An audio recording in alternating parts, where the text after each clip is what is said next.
Alors, on va commencer à partir du verset 9. Donc, Exode 14 à partir du verset 9. La Bible dit ceci. Les Égyptiens les poursuivirent et tous les chevaux, les chars de Pharaon, ses cavaliers et son armée les atteignirent campés près de la mer, vers Pi-Hahiroth, vis-à-vis de Baal-Tséphon. Verset 10. Pharaon approchait. Les enfants d'Israël levèrent les yeux, et voici, les Égyptiens étaient en marche derrière eux. Et les enfants d'Israël eurent une grande frayeur et crièrent à l'Éternel. Ils dirent à Moïse, n'y avait-il pas de sépulcre en Égypte sans qu'on eût besoin de nous mener mourir au désert? Que nous as-tu fait en nous faisant sortir d'Égypte? N'est-ce pas là ce que nous te disions en Égypte? Laisse-nous servir les Égyptiens, car nous aimions mieux servir les Égyptiens que de mourir au désert. Verset 13. Moïse répondit au peuple, ne craignez rien. Oh bien-aimés, vous entendez ça? Il y avait la menace. Une menace. Et la menace c'était quoi? Une grande armée qui venait derrière eux. Ils venaient pour les ravager. Donc tout le monde voyait sa mort arriver. Tout le monde était dans la panique. Parce que vous avez vu, au verset 10, il est dit quoi? Les enfants d'Israël eurent une grande frayeur. Vous entendez? Une grande peur, mais peur, une peur incroyable. La mort était là. Et ils ont crié à l'Éternel. Mais en même temps, ils ont parlé à Moïse. Ils ont commencé à faire des reproches à Moïse. Pourquoi tu nous as amenés ici? C'est la mort garantie. Mais nous allons tous périr ici. Vous voyez? Dieu venait de les délivrer de l'esclavage de Pharaon. Mais Pharaon les poursuit. Bien aimé, c'est ce qui arrive parfois quand tu es délivré de la maladie, tu es délivré d'une situation. Le diable essaye de revenir. Mais écoutez le conseil de Moïse. Moïse dit, au verset 13, il dit, ne craignez rien. N'aie pas peur, ne crains pas. Amen. Reste en place. Vous voyez, quand vous entendez ça, rester en place, ça veut dire dans tes pensées, dans ton cœur, tu dois rester en place. Parce que la peur, qu'est-ce que ça fait? Il y a plusieurs pensées qui viennent, mais non, oh là là, tu te dis, mais qu'est-ce que je dois faire maintenant? Il dit non, reste en place. Reste en place. Reste attaché au Seigneur. Il dit, regardez la délivrance que l'Éternel va vous accorder en ce jour.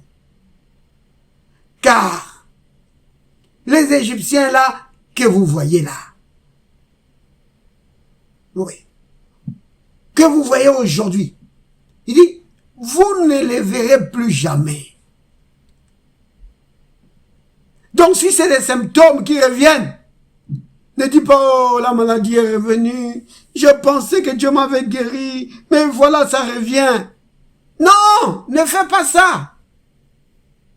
Si tu fais ça, c'est comme si tu es en train de dire, oh, Satan, reviens, je t'ouvre la porte, reviens. Ne fais pas ça. Quand on a prié pour toi, tu vois que vraiment ça va, que tu commences à mieux aller. Si tu vois que les symptômes, les douleurs commencent à revenir, Ne dis pas, ah, c'est revenu. Oh, Dieu, guéris-moi. Ah, je pensais que j'étais guéri, mais ça n'a pas marché. Non! C'est le diable qui essaie de revenir. Donc c'est comme Pharaon. Le peuple est délivré de l'esclavage de Pharaon, mais qu'est-ce que Pharaon fait? Il le poursuit. Vous voyez? Parce que la maladie, c'est vraiment un esclavage. Vous voyez? Donc, quand les démons sont chassés, Jésus dit, c'est un enseignement que le Seigneur Jésus nous donne, que quand les démons sont chassés, ils vont faire le tour. Ne trouvant pas du repos ailleurs, ils se disent, ben, on va retourner là où on était. Vous voyez? Alors, il vient regarder. S'il voit que la maison est vide, vide, ça veut dire quoi? Ça veut dire qu'il n'y a rien. Tu n'as pas mis la parole. Tu n'as pas bâti la foi. Il va dire, il va appeler ses copains. Mais des copains plus méchants. Il va dire, allez, on retourne là-bas. Je connais une adresse où on va être à l'aise. Allez, allons-y. Vous voyez?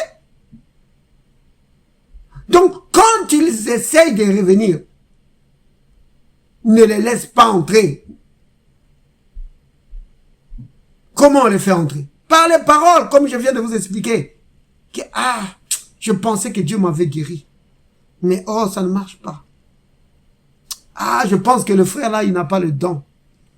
Ou alors, ah, s'il a le don, mais ça ne marche pas avec moi. Non! Tu dois garder ta foi attachée à la parole. Vous comprenez bien, aimé? C'est vraiment important. Tu dis, cette affaire est réglée, c'est fini. Merci Seigneur de m'avoir délivré. Merci Seigneur de m'avoir guéri. Maladie, tu ne reviendras pas chez moi. Au nom de Jésus, tu dégages. Vous comprenez? C'est vraiment important parce que beaucoup de guérisons sont perdues à cause de la contre-attaque de l'ennemi. Vous comprenez? Donc, Jésus nous a expliqué ça. Il nous a expliqué que quand Satan est chassé, il ne va pas juste partir comme ça et dire, oh bon, d'accord, je m'en vais, d'accord, d'accord, au revoir. Non! Il va essayer de revenir. Et quand il va essayer de revenir, il faut lui résister, comme l'apôtre Pierre et l'apôtre Jacques le disent. Dans 1 Pierre 5, l'apôtre Pierre le dit, qu'il faut lui résister. Jacques dit la même chose aussi dans Jacques 4, verset 7. Il faut lui résister. Et qu'est-ce qu'il va faire? Il va t'attraper. Non. Il va fuir. La Bible dit que si tu lui résistes avec une foi ferme, en utilisant la parole de Dieu, il va fuir. Il va résister peut-être un jour, une semaine, un mois. Mais il va finir par fuir. Il va fuir. C'est la Bible qui le dit. Vous comprenez? Donc, il ne faut pas se laisser faire. Donc, Pharaon ici, il contre-attaque. Il ne s'avoue pas vaincu si facilement. Il contre-attaque. Maintenant le peuple dit, parce que quand le peuple, il sortait là, il partait là, ils étaient contents. Et on a gagné, oh on a gagné, le Dieu d'Israël, c'est un Dieu puissant, on a gagné. Et tout à coup, contre-attaque. Contre-attaque de Pharaon. Vous voyez? La contre-attaque. Maintenant le peuple panique. Moïse leur dit, restez en place, gardez vos pensées dans la parole. Ça c'est Philippiens 4, à partir du verset 6. Quand il dit, ne vous inquiétez de rien. Ne soyez pas effrayés par quoi que ce soit. Mais en toute chose, fais connaître tes besoins à Dieu. C'est-à-dire, qu'est-ce que tu veux dans cette situation? Ne dis pas, ah, regardez, regardez, Pharaon arrive, regardez, regardez. Non, qu'est-ce que tu veux? Et c'est ce que Moïse a fait. Moïse a dit, qu'est-ce qu'il a fait? Moïse a proclamé une parole. Il a dit, ces Égyptiens que vous voyez aujourd'hui, vous ne les verrez plus jamais. Vous comprenez? Ne dis pas, oh, mais Moïse était prophète de Dieu. C'est normal qu'il ait dit ça. Mais non! Moïse appartenait à Dieu comme toi, tu appartiens à Dieu. Oui, la Bible dit que nous sommes devenus des gens de la maison de Dieu, concitoyens des saints. Vous comprenez ce que ça veut dire, concitoyens des saints? Par exemple, quand tu es citoyen, par exemple, américain, tu es concitoyen de Joe Biden, tu es concitoyen de Barack Obama, tu es concitoyen de Bill Gates. Vous êtes tous des citoyens du même pays, ayant les mêmes droits. Donc, tu es concitoyen d'Abraham, tu es concitoyen de Moïse. Donc, ce que Moïse a expérimenté, toi aussi tu peux l'expérimenter. Si lui, il a pu proclamer la parole, il a prophétisé sur l'issue de la situation. Toi aussi, tu prophétises sur ta vie. Tu dis, maintenant, ces symptômes, vous disparaissez au nom de Jésus. Votre place n'est pas ici. Oui. Vous comprenez, bien aimé? Alors, verset 14. L'Éternel combattra pour vous, et vous gardez le silence. Ça veut dire quoi ça? Parce que dans les pensées, ça commence à parler là. Mais non, qu'est-ce qui va arriver? Mais non, qu'est-ce qu'eux disaient? Regardez leur confession. Ils disaient quoi? Nous allons mourir. C'est ça qu'ils disaient, n'est-ce pas? Et il disait que, Moïse, maintenant nous allons mourir. Alors, si c'est des paroles comme ça que tu prononces, alors ferme seulement hein, ta bouche, ne parle plus. Ne parle plus. Mais si tu parles, alors proclame la parole comme Moïse. Que cette situation est finie. Cette maladie est terminée. Au nom de Jésus. Satan, ton pouvoir est brisé. Maladie, ton pouvoir est brisé. Que tu sois sorcier, que tu sois magicien, tu n'as pas de place dans mon corps. Ton pouvoir est brisé au nom de Jésus. Oui, proclame ces paroles-là. Mais ne proclame pas les paroles comme eux, ils ont fait là. Que non, tu vois, Moïse, qu'est-ce qu'on te disait? Mais non, on va mourir. Non, pas ça. Qu'est-ce que tu veux? Est-ce que c'est mourir que tu veux? Non, c'est pas ça que tu veux. Tu veux vivre. Alors, dis, proclame ça. Dis, je ne mourrai pas, je vivrai. Et je raconterai la gloire de Dieu. Je vais témoigner de la bonté de Dieu. Envers moi, je vais témoigner de son amour. Je vais louer son nom. C'est ce que tu dois dire.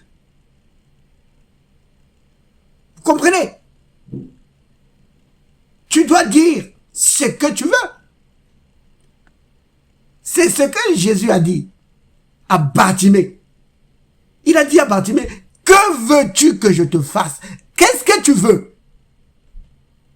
Parce qu'il disait, Jésus, fils de David, aie pitié de moi, aie pitié de moi. Jésus dit, ok, appelez-le, laissez-le venir. Il dit, il t'appelle. Et il est parti vers Jésus. Jésus lui dit, qu'est-ce que tu veux? Tu as crié, aie pitié de moi. Maintenant, c'est quoi? Qu'est-ce que tu veux? Bartimée n'a pas continué à dire, aie pitié de moi, maître, aie pitié de moi. Non, il a exprimé maintenant ce qu'il voulait. Il dit, que je recouvre la vue. Je veux recouvrir la vue. Vous comprenez? comprenez, bien-aimé? Et c'est comme ça qu'il a obtenu sa vue. Ce que tu veux, proclame-le de ta bouche. Il dit que maladie, tu n'as pas de place en moi. Ton pouvoir est brisé au nom de Jésus. Je proclame la bonne santé sur tout mon corps dans le nom de Jésus. Par les maîtrisures de Jésus, j'ai été guéri. Oui, il a pris mes infirmités. Il s'est chargé de mes maladies. C'est comme ça.